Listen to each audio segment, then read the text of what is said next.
اعوذ باللہ من الشیطان الرجیم بسم اللہ الرحمن الرحیم۔ نوح کشتی بنا رہا تھا اور اس کی قوم کے سرداروں میں سے جو کہ اس کے پاس سے گزرتا وہ اس کا مذاق اڑاتا تھا، ظاہریت پرست۔ اس نے کہا اگر تم ہم پہ ہنستے ہو تو ہم بھی تم پر ہنس رہے ہیں، ان قریب تمہیں خود معلوم ہو جائے گا کہ کس پر وہ عذاب آتا ہے جو اس کو رسوا کر دے گا، اور کس پر وہ بلا ٹوٹ پڑتی ہے جو ٹالے نہ ٹلے گی، یہاں تک کہ جب ہمارا حکم آ گیا اور وہ تنور ابل پڑا تو ہم نے کہا ہر قسم کے جانوروں کا ایک ایک جوڑا کشتی میں رکھ لو، اپنے گھر والوں کو بھی سوائے ان اشخاص کے جن کی نشاندہی پہلے کی جا چکی ہے، اس میں سوار کرا دو اور ان لوگوں کو بھی بٹھا لو جو ایمان لائے ہیں، اور تھوڑے ہی لوگ تھے جو نوح علیہ السلام کے ساتھ تھے۔ بعض روایت میں آتا ہے کہ صرف 80 لوگ تھے، 1000 سال تبلیغ کی لیکن صرف 80 لوگ مانے، لیکن وہ ساری قوم پہ بھاری تھے کیونکہ صاحب ایمان تھے۔ نوح علیہ السلام نے کہا سوار ہو جاؤ اس میں، وقال اركبوا فيها بسم الله مجريها ومرساها ان ربي لغفور رحيم، اللہ ہی کے نام سے ہے اس کا چلنا بھی اور اس کا ٹھہرنا بھی، میرا رب بڑا غفور الرحیم ہے۔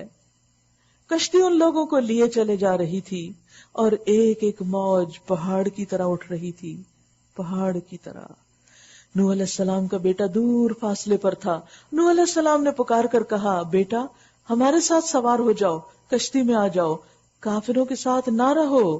اس نے پلٹ کر جواب دیا میں ابھی ایک پہاڑ پہ چڑھا جاتا ہوں جو مجھے پانی سے بچا لے گا۔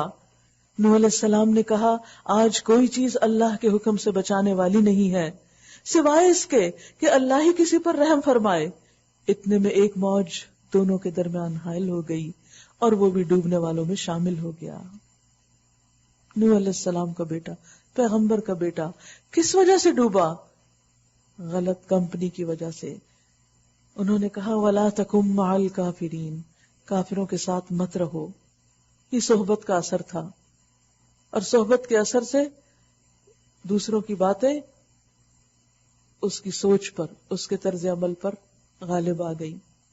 اس نے والد کا دین چھوڑ دیا، والد کے طریقے کو معمولی سمجھا، اور یہ ایک حقیقت ہے کہ صحبت صالح ترا صالح کند، صحبت طالح ترا طالح کند، کہ نیک صحبت انسان کو نیک بنا دیتی ہے اور بری صحبت بری۔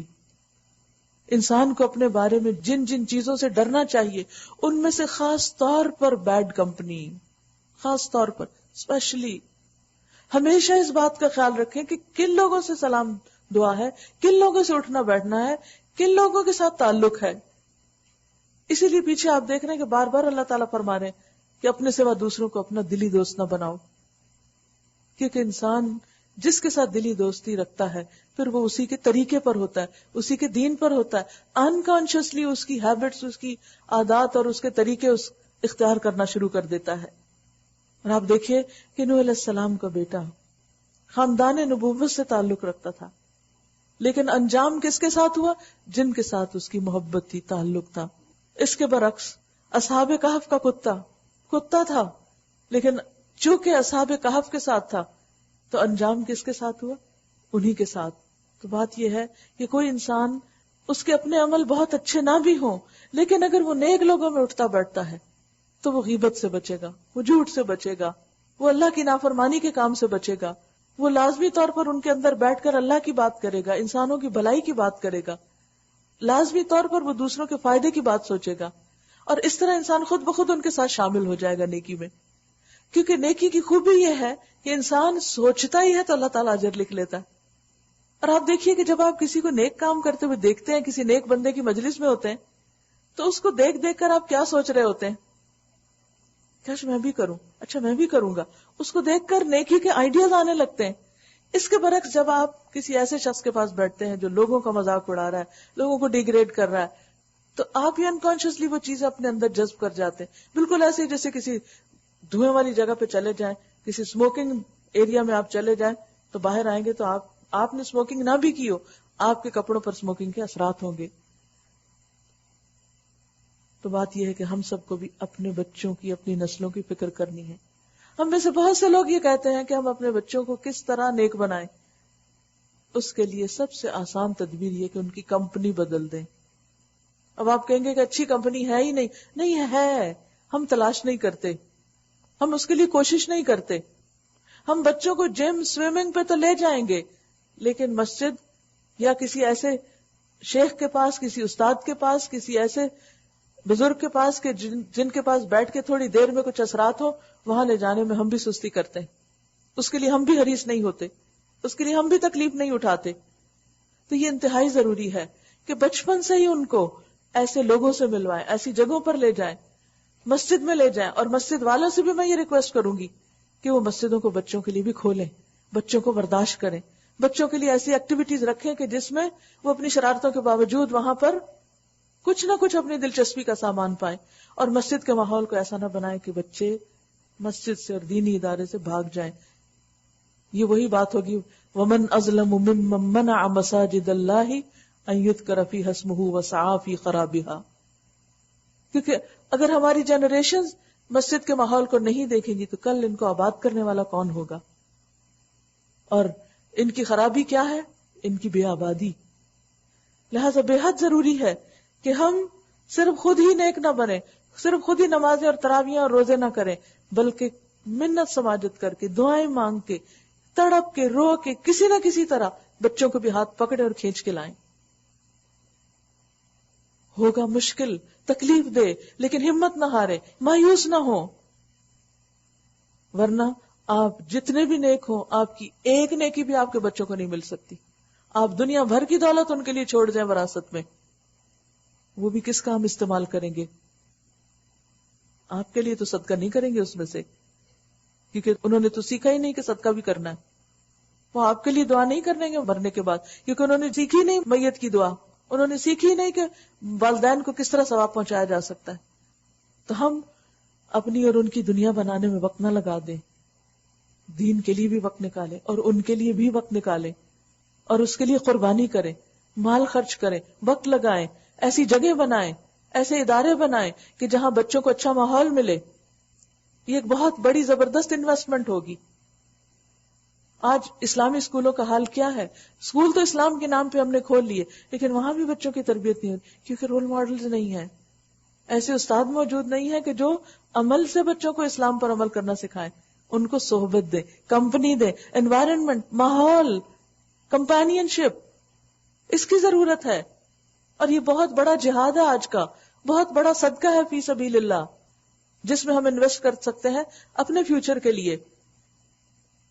اور اس میں اگر ہم دوسروں کے بچوں کے لیے بھلا کریں گے تو اللہ ہمارے لیے کرے گا. تو آپ دیکھیے کہ نوح علیہ السلام پیغمبر جنہوں نے 1000 سال تبلیغ کی، اس کے عوض اپنے بیٹے کو سزا سے نہیں چھڑا سکے، اپنی بیوی کو نہیں بچا سکے. کیا ہم بچا سکیں گے اپنے بچوں کو اگر ہم نے ان کو چھوڑ دیا بھٹکنے کے لیے، بہکنے کے لیے، اور ہم نے محنت نہیں کی، کام نہیں کیا آئندہ جنریشنز کے لیے؟ اور یہ کام ایسا نہیں کہ کوئی ایک شخص کر دے گا کہ ہاں کوئی کسی نے کھول لیا اسلامی اسکول اور آپ بچے پھینک آئے اور وہ سب پل کے نیک جوان ہو جائیں گے. نہیں، سب کو اپنا اپنا حصہ ڈالنا پڑے گا، ہر ایک کو اپنے وقت میں سے، اپنے مال میں سے اس کام میں کچھ لگانا پڑے گا، جب جا کر آپ کچھ چینج لا سکیں گے، جب جا کر آپ کوئی ماحول پیدا کر سکیں گے. تو بہرحال بیٹا جو تھا وہ اپنے خیالوں میں تھا، میں پہاڑ پہ چڑھ جاؤں گا، جیسے ہم بھی سوچتے ہیں اچھا یہ آیا، ایسی مشکل آئی تو ہم یہ کر لیں گے، وہ آیا تو ہم اپنے طور پہ بچاؤ کی تدبیریں سوچتے رہتے ہیں. لیکن بات یہ ہے کہ جب اللہ کا عذاب آتا ہے تو انسانی تدبیریں بیکار ہو جاتی ہیں. حکم ہوا اے زمین اپنا سارا پانی نگل جا اور اے آسمان رک جا. چنانچہ پانی زمین میں بیٹھ گیا، فیصلہ چکا دیا گیا، کشتی جودی پہ ٹک گئی اور کہہ دیا گیا کہ دور ہوئی ظالموں کی قوم. نوح علیہ السلام نے اپنے رب کو پکارا، کہا اے رب میرا بیٹا، اے رب میرا بیٹا میرے گھر والوں میں سے ہے، باقی تو ساری فیملی آ گئی، میرا بیٹا نہیں آیا، اور تیرا وعدہ سچا ہے، تو سب حاکموں سے بڑا اور بہتر حاکم ہے. جواب میں ارشاد ہوا یا نوح، اے نوح، وہ تیرے گھر والوں میں سے نہیں ہے، وہ تیرا نہیں ہے، وہ تو ایک بگڑا ہوا کام ہے، اس کے تو سوچ، اس کا اخلاق، اس کا ایمان، اس کا دین سب کچھ بگڑ چکا ہے. لہذا تو اس بات کی مجھ سے درخواست نہ کر جس کی حقیقت تو نہیں جانتا. انی اعوذک ان تکون من الجاہلین، میں تجھے نصیحت کرتا ہوں کہ اپنے آپ کو جاہلوں کی طرح نہ بنا لے. یعنی نوح علیہ السلام نے صرف اپنے دل کا حال رکھا تھا، یہ نہیں کہا تھا کہ اللہ اس کو میرے ساتھ جوڑ دے، مانگا نہیں تھا ابھی کچھ، بس ابھی صرف جو سوچ رہے تھے اسی کا اظہار کیا تھا. اللہ سبحانہ وتعالیٰ ناراض ہونے لگے، کہا کہ تم ایسی باتیں مت کرو، تم بات بھی نہ کرو. جیسے جہنم میں جانے والے جب کہیں گے نا کہ اللہ ہم کو نکال، تو اللہ تعالیٰ فرمائے قال اخسؤوا فیہا، اسی میں پڑے رہو، دور ہو جاؤ. ولا تکلمونی، مجھ سے بات نہ کرو. ایسے لوگوں سے اللہ بات بھی نہیں کرے گا.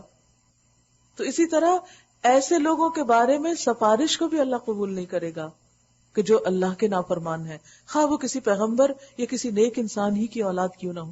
اس لیے کبھی بھی اس بات پر دھوکے میں نہیں رہنا چاہیے کہ ہمارے آباء و اجداد بڑے نیک تھے.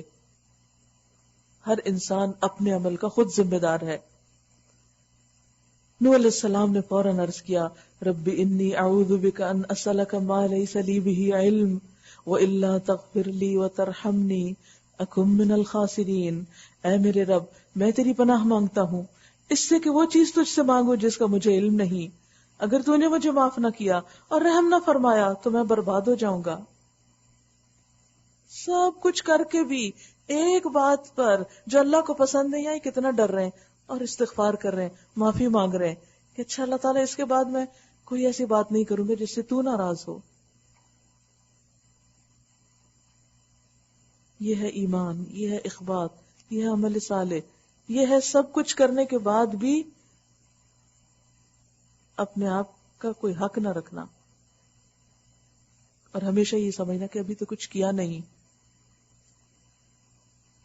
حکم ہوا اے نوح اتر جا، ہماری طرف سے سلامتی اور برکتیں ہیں تجھ پر اور ان گروہوں پر جو تیرے ساتھ ہیں. اور کچھ گروہ ایسے بھی ہیں جن کو ہم کچھ مدت سامان زندگی بخشیں گے، پھر انہیں ہماری طرف سے دردناک عذاب پہنچے گا.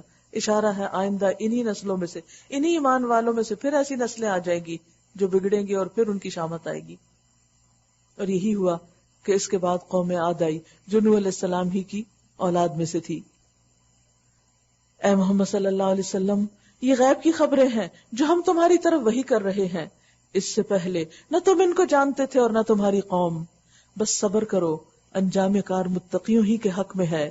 ان العاقبۃ للمتقین. اور عاد کی طرف ہم نے ان کے بھائی ہود علیہ السلام کو بھیجا. اس نے کہا اے برادران قوم، اللہ کی بندگی کرو، تمہارا کوئی خدا اس کے سوا نہیں ہے، تم نے محض جھوٹ گھڑ رکھے ہیں. یعنی اللہ کے سوا دوسرے معبود بالکل جھوٹا ہے، کوئی اس کی حقیقت ہی نہیں. اب دیکھیے کہ ایک طرف تبلیغ کر رہے ہیں، دوسری طرف باطل نظریات کی تردید کر رہے ہیں، تنقید کر رہے ہیں. اے برادران قوم، اس کام پر میں تم سے کوئی اجر نہیں مانگتا، میرا اجر تو اس کے ذمہ ہے جس نے مجھے پیدا کیا. کیا تم ذرا عقل سے کام نہیں لیتے؟ اور اے میری قوم کے لوگوں، اپنے رب سے معافی چاہو، پھر اس کی طرف پلٹو، وہ تم پر آسمان کے دھانے کھول دے گا اور تمہاری موجودہ قوت پر مزید قوت کا اضافہ کرے گا. مجرموں کی طرح منہ نہ پھیرو. انہوں نے جواب دیا اے ہود، تو ہمارے پاس کوئی سری شہادت لے کر نہیں آیا، یعنی کوئی کھلی واضح علامت دلیل موجود نہیں کہ ہمیں پتہ چلے کہ واقعی تو پیغمبر ہے. اور تیرے کہنے سے ہم اپنے معبودوں کو نہیں چھوڑ سکتے اور تجھ پر ہم ایمان لانے والے نہیں. صاف انکار کر دیا. ہم تو یہ سمجھتے ہیں کہ تیرے اوپر ہمارے معبودوں میں سے کسی کی مار پڑ گئی ہے. ہود علیہ السلام نے کہا میں اللہ کی شہادت پیش کرتا ہوں، یعنی اللہ نے جو مجھے امانت سپرد کی ہے میں اسی کی بات کرتا ہوں، اور تم گواہ رہو کہ یہ جو اللہ کے سوا دوسروں کو تم نے خدائی میں شریک ٹھہرا رکھا ہے اس سے میں بیزار ہوں. یعنی صرف یہ نہیں تھا کہ حق کا پیغام پہنچا رہے تھے بلکہ اپنی بیزاری کا بھی اعلان کر رہے تھے. یہ بھی حق کو کنوے کرنے کا ایک حصہ ہوتا ہے کہ جہاں انسان حق کو مانے وہاں ان چیزوں سے بیزاری کا اظہار بھی کرے جو ناحق ہیں، جو باطل ہیں. تم سب کے سب مل کر میرے خلاف اپنی کرنی میں کوئی کسر نہ اٹھا رکھو اور مجھے ذرا مہلت نہ دو، یعنی جو نقصان پہنچانا چاہتے ہو پہنچا دیکھو. میرا بھروسہ اللہ پر ہے جو میرا رب بھی ہے اور تمہارا رب بھی، تم نہ بھی مانو تو. کوئی جاندار ایسا نہیں جس کی چوٹی اس کے ہاتھ میں نہ ہو، سب پر اس کا کنٹرول ہے. بے شک میرا رب سیدھی راہ پر ہے، اگر تم منہ پھیرتے ہو تو پھیر لو۔ جو پیغام دے کر میں تمہارے پاس بھیجا گیا تھا وہ میں تم کو پہنچا چکا ہوں۔ اب میرا رب تمہاری جگہ دوسری قوم کو اٹھائے گا اور تم اس کا کچھ بگاڑ نہ سکو گے۔ یقیناً میرا رب ہر چیز پر نگران ہے۔ پھر جب ہمارا حکم آ گیا تو ہم نے اپنی رحمت سے ہود کو اور ان لوگوں کو جو اس کے ساتھ ایمان لائے تھے نجات دے دی اور ایک سخت عذاب سے انہیں بچا لیا۔ یہ ہے عاد، اپنے رب کی آیتوں سے انہوں نے انکار کیا، اس کے رسولوں کی بات نہ مانی اور ہر جبار دشمن حق کی پیروی کرتے رہے۔ یعنی دنیا میں اکثر شر کا غلبہ رہا اور مادی طاقت کے بلبوتے پر عموماً جباروں نے لوگوں کی زندگی حرام کی اور انہیں حق سے روکا۔ آخرکار اس دنیا میں بھی ان پر پھٹکار پڑی اور قیامت کے روز بھی ان پہ لعنت ہوگی۔ سنو، عاد نے اپنے رب سے کفر کیا، سنو، دور پھینک دیے گئے عاد، ہود کی قوم کے لوگ علیہ السلام، اور سمود کی طرف ہم نے ان کے بھائی صالح کو بھیجا۔ اس نے کہا ہے میری قوم کے لوگوں، اللہ کی بندگی کرو، اس کے سوا تمہارا کوئی خدا نہیں ہے، وہی ہے جس نے تم کو زمین سے پیدا کیا ہے اور یہاں تم کو بسایا ہے، لہٰذا تم اس سے معافی چاہو اور اس کی طرف پلٹ آؤ، یقیناً میرا رب قریب ہے اور وہ دعاؤں کا جواب دینے والا ہے۔ اب دیکھیے کہ تمام پیغمبروں کی دعوت میں کسی نہ کسی طرح استغفار کا ذکر موجود ہے، استغفار اور توبہ کا، اور پھر دعا کرنے کا۔ انہوں نے کہا اے صالح، اس سے پہلے تو ہمارے درمیان ایسا شخص تھا جس سے بڑی توقعات وابستہ تھی، تم تو بہت انٹیلیجنٹ تھے، بہت قابل تھے، ہم تو سمجھتے تھے کہ تم دنیا میں بڑی ترقی کرو گے، اور تم کیا یہ مولویوں والی باتیں لے کر بیٹھ گئے اور تبلیغ شروع کر دی۔ کیا تو ہمیں ان معبودوں کی پرستش سے روکنا چاہتا ہے جن کی پرستش ہمارے باپ دادا کرتے تھے؟ ہمیں ہمارے باپ دادا کے طریقے سے ہٹانا چاہتے ہو؟ تو جس طریقے کی طرف ہمیں بلا رہا ہے اس کے بارے میں ہم کو سخت شبہ ہے، جس نے ہمیں خلجان میں ڈال رکھا ہے۔ صالح نے کہا اے برادران قوم، تم نے کچھ اس بات پر بھی غور کیا کہ اگر میں اپنے رب کی طرف سے ایک صاف شہادت رکھتا تھا اور پھر اس نے اپنی رحمت سے بھی مجھ کو نواز دیا تو اس کے بعد اللہ کی پکڑ سے مجھے کون بچائے گا؟ اگر میں اس کی نافرمانی کروں تم میرے کس کام آ سکتے ہو سوائے اس کے کہ مجھے اور زیادہ خسارے میں ڈال دو۔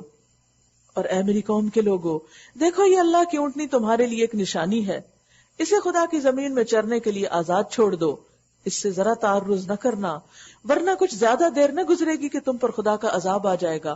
اصل میں یہ اونٹنی انہوں نے خود ہی مانگی تھی کہ ہمیں کوئی ایسی نشانی دکھاؤ کہ ہم مان جائیں کہ تم خدا کے پیغمبر ہو، اور کہا کہ پہاڑ کے اندر سے ایک اونٹنی نکالو، تو اللہ سبحانہ تعالیٰ نے چٹان پھاڑ کے ان کے لیے اونٹنی نکال دی، لیکن وہ اونٹنی ان کے لیے آزمائش بن گئی کہ وہ ان کے کنووں کا پانی پی جاتی، تو اس پر یہ ناراض ہو گئے اور اس کی کونچیں کاٹ ڈالی، حالانکہ پیغمبر نے ان کو منع کیا، مگر انہوں نے اونٹنی کو مار ڈالا۔ اس پر صالح نے ان کو خبردار کر دیا کہ بس اب 3 دن اپنے گھروں میں اور رہ بس لو، یہ ایسی میعاد ہے جو جھوٹی ثابت نہ ہوگی، 3 دن کے بعد تمہارا خاتمہ۔ آخرکار جب ہمارے فیصلے کا وقت آ گیا تو ہم نے اپنی رحمت سے صالح کو اور ان لوگوں کو جو اس کے ساتھ ایمان لائے تھے بچا لیا اور اس دن کی رسوائی سے ان کو محفوظ رکھا۔ کہا جاتا ہے کہ جب اس قوم پر عذاب آیا تو صالح علیہ السلام جو تھے وہ وہاں سے ہجرت کر گئے، چھوڑ گئے علاقہ، کسی دوسری جگہ پر چلے گئے، اور حضرت موسیٰ علیہ السلام کا جو پہاڑ تھا نا کوہ طور، اس کے قریب ہی ایک اور پہاڑ تھا، بنی صالح اس کو کہا جاتا ہے، تو وہاں پر جا کے انہوں نے پناہ لی، پیچھے سے پھر قوم تباہ ہو گئی۔ بے شک تیرا رب ہی دراصل طاقتور اور بالا دست ہے، رہے وہ لوگ جنہوں نے ظلم کیا تھا تو ایک سخت دھماکے نے ان کو دھر لیا جیسے آج کے بم بلاسٹ ہو، اور وہ اپنی بستیوں میں اس طرح بے حس و حرکت پڑے کے پڑے رہ گئے گویا وہ وہاں کبھی بسے ہی نہ تھے، کبھی وہاں ان کا کوئی گزر ہی نہ ہوا تھا۔ سنو، سمود نے اپنے رب سے کفر کیا، سنو، دور پھینک دیے گئے سمود۔ وَلَقَدْ جَاءَتْ رُسُلُنَا إِبْرَاهِيمَ بِالْبُشْرَى، اور دیکھو ابراہیم علیہ السلام کے پاس ہمارے فرشتے خوشخبری لیے ہوئے پہنچے، بیٹے کی خوشخبری، کہا تم پر سلام ہو۔ ابراہیم علیہ السلام نے جواب دیا تم پر بھی سلام ہو۔ پھر کچھ دیر نہ گزری کہ ابراہیم ایک بھنا ہوا بچڑا ان کی مہمانی کے لیے لے آیا۔ اس سے اندازہ ہوتا ہے کہ ابراہیم علیہ السلام کس قدر مہمان نواز تھے، مگر جب دیکھا کہ ان کے ہاتھ کھانے پر نہیں بڑھتے تو ان سے مشتبہ ہو گئے اور دل میں ان سے خوف محسوس کرنے لگے، کیونکہ اس دور میں دشمن دعوت قبول نہیں کرتے تھے۔ انہوں نے کہا ڈرو نہیں، ہم تو لوط علیہ السلام کی قوم کی طرف بھیجے گئے ہیں، یعنی ہم فرشتے ہیں اور عذاب لائے ہیں، لیکن تمہاری قوم پر نہیں، تم پر نہیں، بلکہ لوط علیہ السلام کی قوم پر. ابراہیم علیہ السلام کی بیوی بھی کھڑی ہوئی تھی. وہ یہ سن کر ہنس دی، یعنی خوش ہو گئی کہ ہم بچ جائیں گے. پھر ہم نے اس کو اسحاق کی اور اسحاق کے بعد یعقوب کی خوشخبری دی. وہ بولی ہائے میری کم بختی، کیا اب میرے ہاں اولاد ہوگی جبکہ میں بڑھیا پھونس ہو گئی اور یہ میرے میاں بھی بوڑھے ہو چکے؟ یہ تو بڑی عجیب بات ہے. فرشتوں نے کہا اللہ کے حکم پر تعجب کرتی ہو؟ قالوا اتعجبین من امر اللہ رحمت اللہ وبرکاتہ علیکم اہل البیت رحمت اللہ وبرکاتہ علیکم اہل البیت انہ حمید مجید. ابراہیم کے گھر والوں، تم لوگوں پر تو اللہ کی رحمت اور اس کی برکتیں ہیں، اور یقیناً اللہ نہایت قابل تعریف اور بڑی شان والا ہے. پھر جب ابراہیم علیہ السلام کی گھبراہٹ دور ہو گئی اور اولاد کی بشارت سے اس کا دل خوش ہو گیا تو اس نے قوم لوط کے معاملے میں ہم سے جھگڑا شروع کر دیا کہ ان کو نہ سزا دی جائے. حقیقت میں ابراہیم بڑا حلیم اور نرم دل آدمی تھا اور ہر حال میں ہماری طرف رجوع کرتا تھا. یہ خاص خوبی بیان کی گئی ابراہیم علیہ السلام کی. 2-3 صفات کا یہاں ذکر ہے، حلیم، اواہ اور منیب. حلیم ہے بردبار، باتیں برداشت کرنے والا، یعنی اگر کوئی مسٹیف بھی کر رہا ہے تو ان کی باتوں کو صبر سے سہ لینے والا. پتا تھا قوم لوط کیا کر رہی ہے لیکن اس کے باوجود برداشت کی حد دیکھیں کہ کہتے ہیں کہ نہ ان کو نہیں سزا دیں اور جھگڑنے لگے. دوسرا اواہ، آہیں بھرنے والے، نرم دل. انسان آہیں کیوں بھرتا ہے؟ جب اس کو کوئی غم ہوتا ہے، دکھ ہوتی، تکلیف ہوتی. تو ان کو تکلیف کس پر تھی؟ گمراہ لوگوں پر. اور منیب، ہر بات میں اللہ کی طرف پلٹنا، چھوٹی بات ہو یا بڑی، بار بار پلٹنا، بار بار لوٹنا. کس طرح؟ کوئی فیصلہ کرنا ہو، کوئی مشکل ہو، کوئی خوشی ہو، ہر حال میں اللہ سے دعا کرنا، کبھی نماز پڑھ کے، کبھی ویسے ہی، کبھی چلتے پھرتے. یا ابراہیم اعرض عن ھذا، اے ابراہیم اس سے باز آ جاؤ، تمہارے رب کا حکم ہو چکا ہے اور اب ان لوگوں پر وہ عذاب آ کر رہے گا جو کسی کے پھیرے نہیں پھر سکتا. اور جب ہمارے فرشتے لوط کے پاس پہنچے تو ان کی آمد سے وہ بہت گھبرایا. ان کو پتا چل گیا کہ اب اس قوم کی شامت آئی اور دل تنگ ہوا اور کہنے لگا آج بڑی مصیبت کا دن ہے. ان مہمانوں کا آنا تھا کہ اس کی قوم کے لوگ بے اختیار اس کے گھر کی طرف دوڑ پڑے. ہومو سیکشل سے انہوں نے دیکھا نوجوان خوبصورت لڑکے آئے ہیں تو ان سے کوئی مطلب پورا کرتے ہیں. اور کہا یہ جاتا ہے کہ ان کی بیوی نے خبر دی تھی، اسی لیے بیوی کو بھی پھر قوم کے ساتھ ہی انجام میں شریک کر دیا گیا. پہلے سے وہ ایسی ہی بدکاریوں کے خوگر تھے، پہلے بھی وہ یہی کچھ کر رہے تھے تو انہوں نے فرشتوں کے ساتھ بھی وہی کرنا چاہا. لوط علیہ السلام نے ان سے کہا بھائیو یہ میری بیٹیاں موجود ہیں، یہ تمہارے لیے پاکیزہ تر ہیں، یعنی ان سے نکاح کرو. یعنی پیغمبر کے لیے قوم کی بیٹیاں اپنی بیٹیوں کی طرح ہی ہوتی ہیں، تو تم ان سے نکاح کر لو لیکن تم اس برے طریقے کو اختیار نہ کرو. کچھ خدا کا خوف کرو اور میرے مہمانوں کے معاملے میں مجھے ذلیل نہ کرو. کیا تم میں کوئی بھلا آدمی نہیں، کوئی سمجھدار نہیں؟ ان کو غیرت دلائی ایک طرح سے کہ کسی کو عقل نہیں، تم کیا کر رہے ہو؟ کیا مہمانوں کے ساتھ کوئی ایسا سلوک کرتا ہے؟ انہوں نے کہا تجھے تو معلوم ہی ہے کہ تیری بیٹیوں میں ہمارا کوئی حصہ نہیں، ہمیں دلچسپی نہیں عورتوں سے، اور تو یہ بھی جانتا ہے کہ ہم کیا چاہتے ہیں. کس قدر مزاج بگڑ چکا تھا، فطرت مسخ ہو چکی تھی. لوط علیہ السلام نے کہا کاش میرے پاس اتنی طاقت ہوتی کہ میں تمہیں سیدھا کر دیتا یا کوئی مضبوط سہارا ہی ہوتا کہ اس کی پناہ لیتا. تب فرشتوں نے اس سے کہا کہ اے لوط ہم تیرے رب کے بھیجے ہوئے فرشتے ہیں، یہ لوگ تیرا کچھ نہ بگاڑ سکیں گے، بس تو کچھ رات رہے اپنے اہل و عیال کو لے کر نکل جا، اور دیکھو تم میں سے کوئی شخص پیچھے پلٹ کر نہ دیکھے مگر تیری بیوی، وہ ساتھ نہیں جائے گی کیونکہ اس پر بھی وہی کچھ گزرنے والا ہے جو ان لوگوں پر گزرنا ہے. ان کی تباہی کے لیے صبح کا وقت مقرر ہے.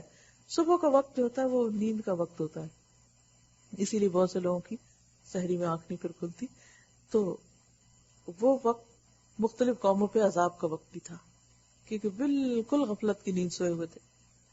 الیس الصبح بقریب، کیا صبح ہونے میں کچھ دیر ہے؟ قریب نہیں، صبح ہوتے اب دیر ہی کتنی ہے. پھر جب ہمارے فیصلے کا وقت آ پہنچا تو ہم نے اس بستی کو تل پٹ کر دیا، اوپر سے نیچے، نیچے سے اوپر، اور اوپر سے اس پر پکی ہوئی مٹی کے پتھر تابڑ توڑ برسائے جیسے بلٹس ہوتی ہیں، گولیوں کی طرح، جن میں سے ہر پتھر تیرے رب کے ہاں نشان زدہ تھا. جتنے لوگ تھے اتنے ہی پتھر کے کون سا کس پہ جا کے لگے گا.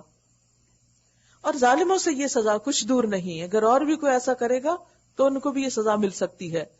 اور مدین والوں کی طرف ہم نے ان کے بھائی شعیب علیہ السلام کو بھیجا، اس نے کہا ہے میری قوم کے لوگوں، اللہ کی بندگی کرو، اس کے سوا تمہارا کوئی خدا نہیں، اور ناپ تول میں کمی نہ کیا کرو۔ آج میں تم کو اچھے حال میں دیکھ رہا ہوں، مگر مجھے ڈر ہے کہ کل تم پر ایسا دن آئے گا جس کا عذاب سب کو گھیر لے گا۔ اور اے برادران قوم، ٹھیک ٹھیک انصاف کے ساتھ پورا پورا ناپو اور تولو، اور لوگوں کو ان کی چیزوں میں کمی نہ دیا کرو، اور زمین میں فساد نہ پھیلاتے پھرو۔ اللہ کی دی ہوئی بچت تمہارے لیے بہتر ہے اگر تم مومن ہو، اور بہرحال میں تمہارے اوپر کوئی نگرانے کار نہیں ہوں۔ تو بات یہ ہے کہ شعیب علیہ السلام نے ان کو اچھی طرح سمجھایا اور کہا کہ حلال میں تھوڑی بچت میں بھی بہت برکت ہے، لیکن بہت سا حرام تمہارے لیے، چاہے وہ بظاہر خوبصورت ہی نظر آتا ہو، لیکن نقصان دہ ہے۔ اور یہ ایک حقیقت ہے، کیونکہ حرام مال میں کوئی برکت نہیں ہوتی اور وہ لازماً تباہ ہو کے رہتا ہے۔ انہوں نے جواب دیا، اے شعیب، کیا تیری نماز تجھے یہی سکھاتی؟ بات یہ ہے کہ قوم شعیب جو تھی وہ مسلمان قوم تھی، اسی لیے اوپر کی آیت میں آپ دیکھیں، بقیت اللہ خیر لکم ان کنتم مومنین، اللہ کی دی بچت بہتر ہے اگر تم مومن ہو، یعنی خود کو مومن کہتے ہو تو پھر کر کے بھی وہ کچھ دکھاؤ جو مومنوں کی صفات ہوتی۔ اور یہاں بھی آپ دیکھیں کہ وہ جانتے تھے کہ نماز پڑھنی چاہیے، تو بہت سے لوگ آج بھی آپ دیکھیں جو خود نہیں پڑھتے، جو پڑھنے والوں کو بھی پھر کیا کرتے ہیں، مذاق اڑاتے ہیں اور بات بات پہ نماز کا تانا دیتے ہیں، کچھ خراب ہو، کچھ بگڑے، کوئی غلطی ہو، کوئی کمی، اچھی نماز پڑھتے دیکھے ہم نے بہت سے نمازی۔ انہوں نے جواب دیا، اے شعیب، کیا تیری نماز تجھے یہی سکھاتی ہے ہم ان سارے معبودوں کو چھوڑ دیں جن کی پرستش ہمارے باپ دادا کرتے تھے، یا یہ کہ ہم کو اپنے مال میں اپنی منشا کے مطابق تصرف کرنے کا اختیار نہ ہو؟ وہ سمجھتے تھے کہ مال ہم کماتے ہیں لہٰذا ہم جہاں چاہیں خرچ کریں۔ اسلام کیا بتاتا ہے؟ کماؤ بھی حلال طریقے سے اور پھر خرچ بھی بہترین طریقے سے کرو، جہاں جہاں اللہ نے بتایا جس چیز کی اجازت ہے بس اتنا خرچ کرو اور اس چیز پر خرچ کرو، ہر چیز پر نہیں۔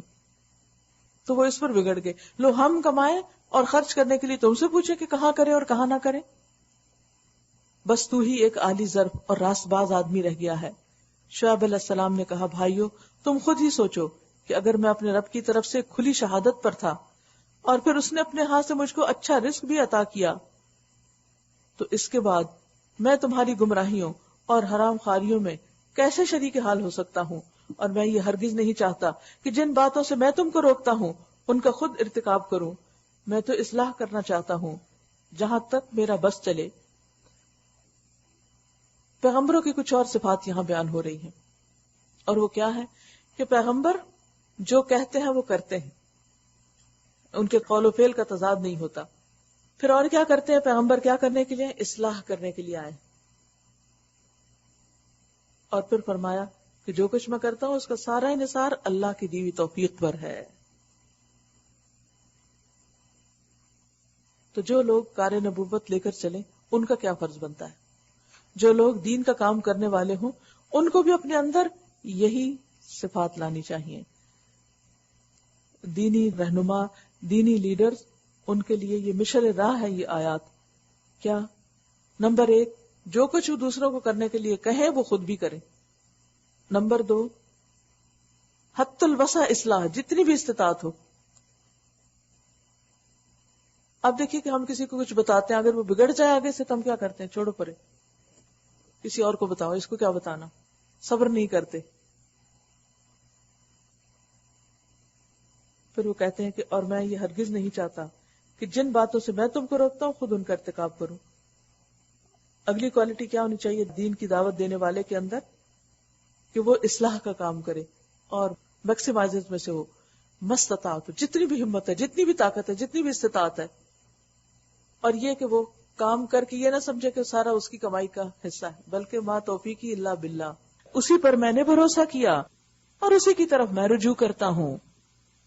سارے کاموں کی توفیق اللہ کی طرف سے آتی ہے، پھر اسی پہ توکل کرے، اسی کی طرف رجوع کرے۔ وَيَا قَوْمِ لَا يَجْرِمَنَّكُمْ شِقَاقِي أَن يُصِيبَكُم مِّثْلُ مَا أَصَابَ قَوْمَ نُوحٍ أَوْ قَوْمَ هُودٍ أَوْ قَوْمَ صَالِحٍ وَمَا قَوْمُ لُوطٍ مِّنكُمْ بِبَعِيدٍ۔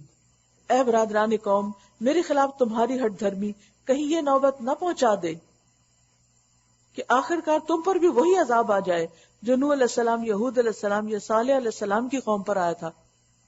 اب ہر بعد میں آنے والا پیغمبر پچھلی بڑی بڑی قوموں کے انجام سے ڈرا رہا ہے، اور لوط کی قوم تو تم سے کچھ بھی زیادہ دور نہیں۔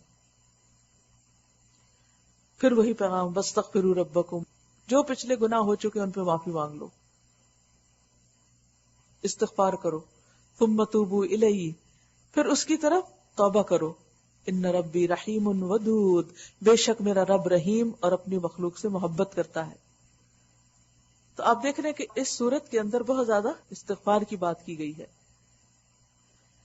واستغفروا ربکم ثم توبوا الیہ ان ربی رحیم ودود، میرا رب رحیم اور ودود ہے، مخلوق سے محبت کرتا ہے۔ حضرت عمر فرماتے ہیں کہ ایک دفعہ نبی صلی اللہ علیہ وسلم کی خدمت میں کچھ جنگی قیدی گرفتار ہو کر آئے، ان میں ایک عورت بھی تھی جس کا دودھ پیتے بچے کا دودھ چھوٹ گیا تھا، اور وہ مامتا کی ماری ایسی بے چین تھی کہ جس بچے کو پا لیتی چھاتی سے چمٹا لیتی اور دودھ پلانے لگتی، یعنی پاگل ہو گئی تھی ایک طرح سے۔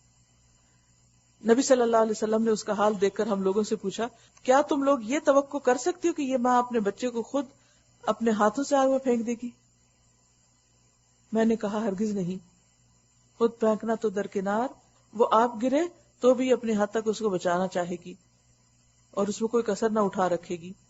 تو رسول اللہ صلی اللہ علیہ وسلم نے فرمایا، اللہ ارحم بعبادہ من ہذہ بولدہا، اللہ کا رحم اپنے بندوں پر اس سے بہت زیادہ ہے جو یہ عورت اپنے بچے کے لیے رکھتی ہے۔ قالوا یا شعیب ما نفقہ کثیرا مما تقول، انہوں نے جواب دیا، اے شعیب تیری بہت سی باتیں تو ہماری سمجھ میں ہی نہیں آتی۔ کون سی بات انسان کو سمجھ میں نہیں آتی؟ جس میں اس کو دلچسپی نہیں ہوتی۔ جو دلچسپی ہوتی ہے اس میں تو وہ کان لگا کے وسپر بھی سن لیتا ہے اور ان سے بھی مطلب نکال لیتا ہے، وہ بھی سمجھ آتی ہیں۔ ایک ماں کو اپنے بچے کی باتیں خوب سمجھ آتی ہیں، دوسرے اس کا کوئی مطلب نہیں بنا پاتے، اور ماں کہہ رہی ہوتی ہے اس کو بھوک لگی، اس کو پیاس، یہ مانگ رہا ہے، اس کو وہ چاہیے، اپنی توتلی زبان میں بھی جو باتیں کرتے سمجھ آتی۔ پیغمبر، اور وہ بھی شعیب علیہ السلام، جن کو خطیب الانبیاء کا لقب ملا اور جن کی باتیں دل ہلا دینے والی تھی، یہ کہتے ہیں کہ ہمیں تمہاری بات سمجھ نہیں آتی، اور ہم دیکھتے ہیں کہ تو ہمارے درمیان ایک بے زور آدمی ہے، تیری برادری نہ ہوتی تو ہم کبھی کا تجھے سنگسار کر چکے ہوتے۔ دیکھیں اللہ سے نہیں ڈرتے، برادری سے ڈرتے ہیں۔ یہ بھی پرانی باتیں ہیں، شروع کے دور کے لوگ بھی ایسے ہی کرتے آئے۔ تیرا بلبوتا تو اتنا نہیں ہے کہ ہم پر بھاری ہو، تو ہمارا کچھ نہیں بگاڑ سکتا۔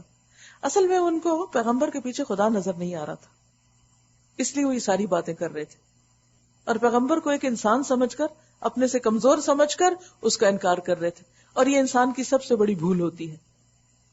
آپ دیکھیے کہ جب کوئی انسان کسی بھی انسان کے ساتھ زیادتی کرتا ہے، ظلم کرتا ہے، کیا سمجھ کے کرتا ہے؟ کمزور سمجھ کے کرتا ہے، اور بھول جاتا ہے کہ مظلوم کی بد دعا تو عرش تک پہنچتی ہے۔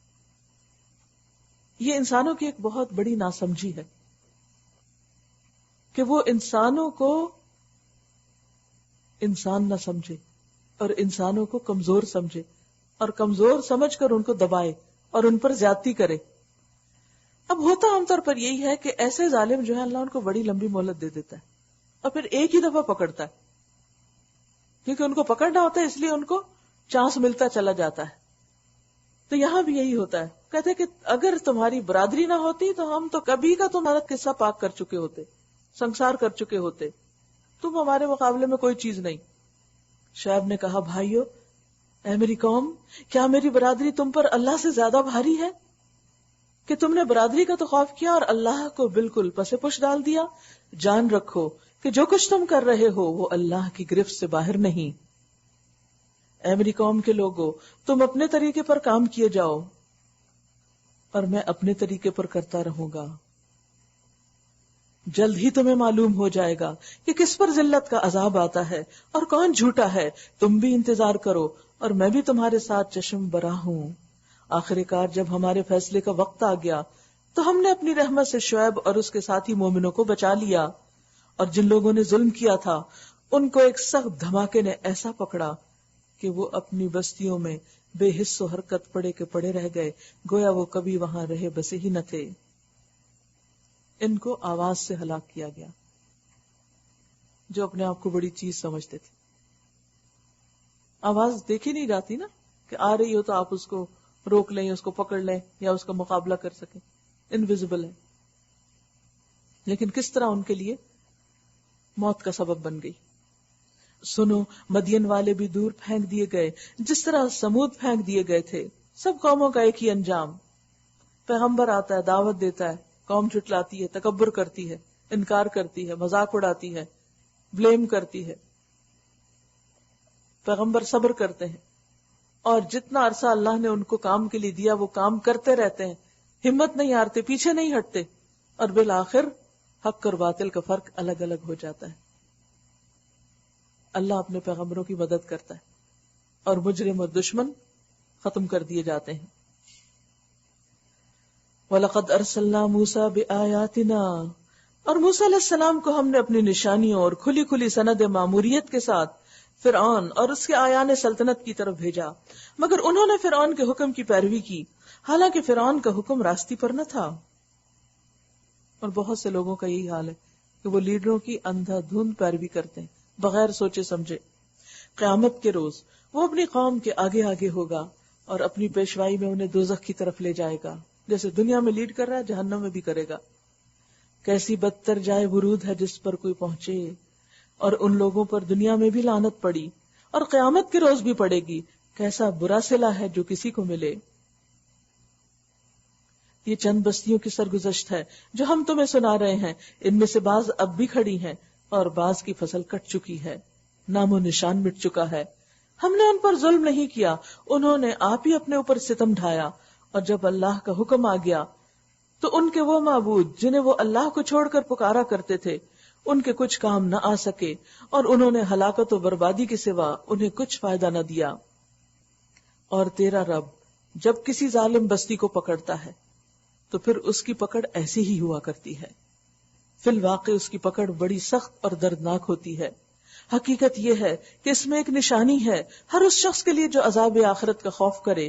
وہ ایک دن ہوگا جس میں سب لوگ جمع ہوں گے، اور پھر جو کچھ بھی اس روز ہوگا سب کی آنکھوں کے سامنے ہوگا۔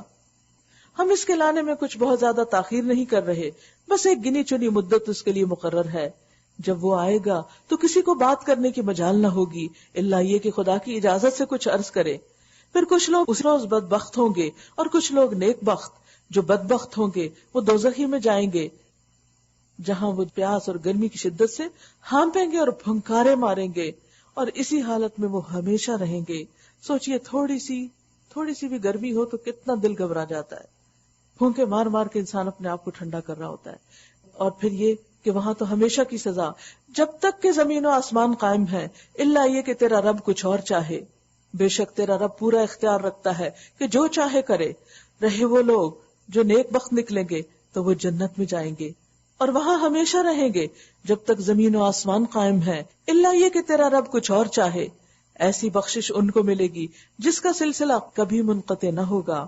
بس اے نبی صلی اللہ علیہ وسلم، تو ان معبودوں کی طرف سے کسی شک میں نہ رہ جن کی یہ لوگ عبادت کر رہے ہیں، یہ تو بس لکیر کے فقیر بنے ہوئے ہیں، اسی طرح پوجا پاٹ کیے جا رہے ہیں جیسے پہلے ان کے باپ دادا کیا کرتے تھے، اور ہم ان کا حصہ انہیں بھرپور دیں گے بغیر اس کے کہ اس میں کچھ کاٹ کسر ہو۔ وَلَقَدْ آتَيْنَا مُوسَى الْكِتَابَ فَاخْتُلِفَ فِيهِ، ہم اس سے پہلے موسیٰ علیہ السلام کو بھی کتاب دے چکے ہیں اور اس کے بارے میں بھی اختلاف کیا گیا تھا، جس طرح قرآن مجید میں لوگ کر رہے ہیں۔ اگر تیرے رب کی طرف سے ایک بات پہلے طے نہ کر دی گئی ہوتی تو ان اختلاف کرنے والوں کے درمیان کبھی کا فیصلہ ہو چکا ہوتا۔ یہ واقعہ ہے کہ یہ لوگ اس کی طرف سے شک اور خلجان میں پڑے ہوئے ہیں، اور یہ بھی واقعہ ہے کہ تیرا رب ان کے اعمال کا پورا پورا بدلہ ان کو دے کر رہے گا۔ یقیناً وہ ان کی سب حرکتوں سے پوری طرح باخبر ہے۔ بس اے محمد صلی اللہ علیہ وسلم اور تمہارے وہ ساتھی جو کفر و بغاوت سے ایمان کی طرف پلٹ آئے ہیں، ٹھیک ٹھیک راہ راست پر ثابت قدم رہو۔ فاستقم کما امرت ومن تاب معک ولا تطغوا، اور بندگی کی حد سے تجاوز نہ کرو۔ جو کچھ تم کر رہے ہو اس پر تمہارا رب نگاہ رکھتا ہے، ان ظالموں کی طرف ذرا نہ جھکنا ورنہ جہنم کی لپیٹ میں آ جاؤ گے۔ کس کو کہا جا رہا ہے؟ اہل ایمان کو، کہ اپنے ایمان کو بچا کر رکھنا، اور ان کی دیکھا دیکھی ان کی ہاں میں ہاں نہیں ملانا، اور تمہیں کوئی ایسا ولی اور سرپرست نہ ملے گا جو تمہیں خدا سے بچا سکے اور کہیں سے تم کو مدد نہ پہنچے گی۔ اور دیکھو نماز قائم کرو دن کے دونوں سروں پر اور کچھ رات گزرنے پر، در حقیقت نیکیاں برائیوں کو دور کر دیتی ہیں۔ ان الحسنات یذھبن السیئات،